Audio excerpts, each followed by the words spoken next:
Hello everyone, my name is Dmitry Vinnik and I'm a developer advocate on the Facebook open source team. Today we'll talk about open source projects, their health and how to improve their quality.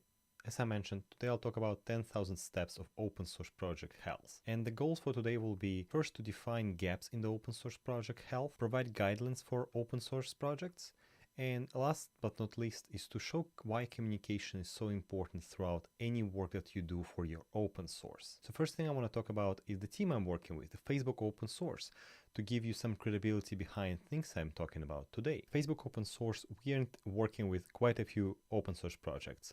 In the last open source year in review, we've announced that we have over 700 active projects. We have many commits that we're working with, and we have over 1 million people that follow and start our projects. In regards to our blogs, we have open source blog that you can find on our website. In our website, we also list quite a few projects in different areas like development tools, AI, ML, and mobile.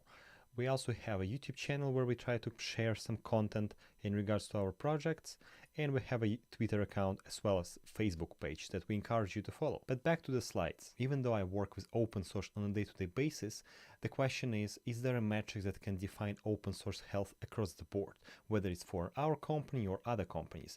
And the short answer is no, but the long answer, it depends. There is some metrics obviously that people can apply and try to measure their projects, some potential health data.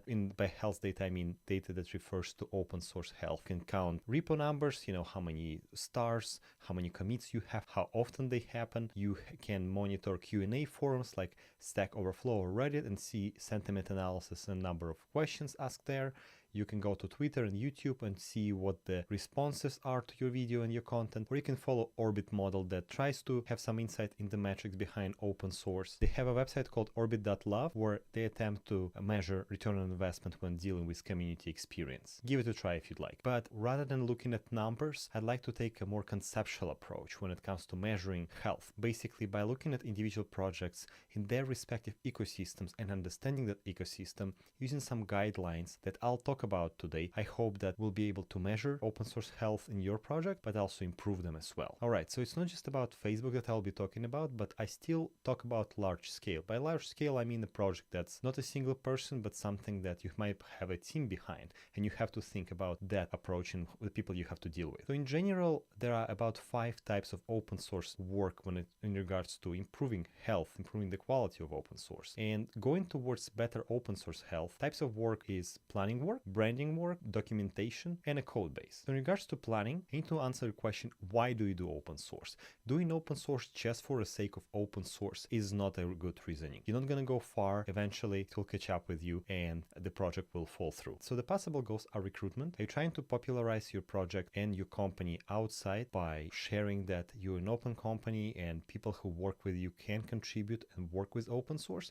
Usually it's quite enticing for developers. You might look for contributions. Basically, external contributions might eventually improve your code base, improve your project, especially if you use the same code base as the open source version. But also it's branding. Again, it's the fact that you are more well known outside of the company, but also the adoption. Maybe you're trying to get your project more adopted and so it's used worldwide, you have better credibility, you become a major company in the web space and mobile space or whatever space you might be interacting with. But knowing exactly what your goal will define your plan for the open sourcing. And it's important to come up with that plan together as a team or maybe as organization. Try to think long term. Every project gets launched, but every project might need to be sunsetted or transferred to a different organization, different foundation. Think about it. Think how you're going to end your project eventually. Who will start working on that after your team might be moved to another priority or move altogether. But the important thing you have to consider is that your team commitment and passion should be there. How many times I've seen in the past that teams have lost their desire to work on open source, and as a result the project quality was going down. Unless your team really wants to work with open source, unless they see value in it, your project not going to go far. All right, we talked about planning. Now let's take a look at branding and how it can improve the quality of your project. Branding is not just about marketing. Branding is about showing your commitment, your investment as a company, as a team, as a project owner. Branding encapsulates things like naming. Name has to be simple. It should be descriptive enough. Also consider getting a domain, package name. Those things are very important important for you when you're choosing the project name. Logo, try to come up with a decent logo. There are many contractors you can hire or do it yourself or get a community help you with the logo. Make sure you have a proper narrative for the project, especially if the project is part of a larger ecosystem. For instance, if I'm working with something within mobile space at Facebook, I'll present this project externally as part of the overarching narrative for the Facebook open source and Facebook mobile open source. Because if you have multiple projects that coming out of your company, out of your team, they can't just be random. You have to have a consistent goal behind them, consistent plan, and narrative helps with that significantly. And last but not least is social media, things like Twitter, Facebook, Hacker News, Reddit, wherever your community might be. I would generally discourage individual projects have their own Twitter accounts because they usually end up becoming stale, and I'm a strong believer that a stale account is worse than no account. So try to make sure that you have either a team-wide social media channels or you have a company-wide channel that you can promote those projects through, but keep that in mind. Investment and planning helps with branding as well. Another type of open source work you can consider is documentation work. Documentation is one of the cornerstones of open source. It's one of those things that can make or break your projects. It's where people go for answering their questions, for guidance, for all sorts of things. And it's important to have a documentation well defined and even before the launch. I can give you a couple general tips for that. First is documentation is a great place for contributors, especially for first-time contributors. There are always things to fix, and as people fix more things on docs, they feel more confident to make potential changes elsewhere. Not to say contributions to docs themselves are not enough, but in general, it's a good place to start for folks. Make sure that your documentation is searchable, and for that, we always recommend creating a website. One of the great tools for website creation is Docusaurus. Docusaurus is one of the open source projects that came out of Facebook. It's a great way to quickly generate a website that can give you all sorts of things like localization, searchability, blogging, whatever your project needs. And it's all in one place and it's quick to get started. Give it a try. And also I recommend people to use something called Alex.js. Alex.js is a great linter to find some insensitive, inconsistent writing. Try to check your documentation for anything that might be inappropriate or taken in an offensive way, and it's very useful to run your project through. So give it a try as well. Now let's take a look at open source work that we can do around our code base to make it better. So first thing first, you have to have a code of conduct. In order to have a healthy community, it has to be welcoming, and you have to establish code of conduct that people adhere to. And that's one of the core things that your code base should have. Another important thing is README. README is basically the front page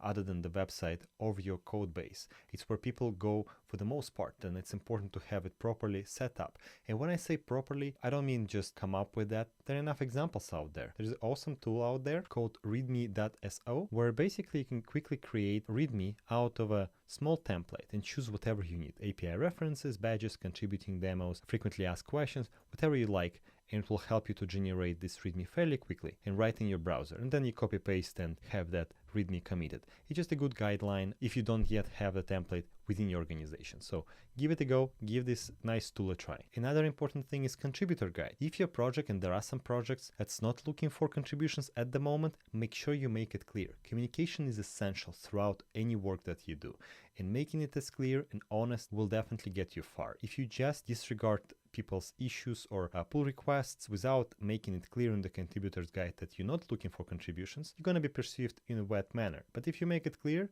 that you are currently in a prototype stage and you will eventually open it up to contributions and new features later on, make it clear here. Otherwise, make your contributors guide so people know what you expect, what templates you expect. That's where PR and issue templates come handy. GitHub, if you're using GitHub for your code, is quite useful in that regard. You have templates you can implement where even if person files an issue or makes a PR, they know that you expect test cases, a proper description, maybe even a GIF of some sort, and it's all in an attempt that they can fill out when they file PRs or issues. So make sure you have that. It will really improve your quality of your project. So I've talked about quite a few things here. It's type of work that you can really go through to improve quality of your projects and improve health of your project. Last but not least thing I want to mention, because I said 5 types of work, not 4. I just talked about 4.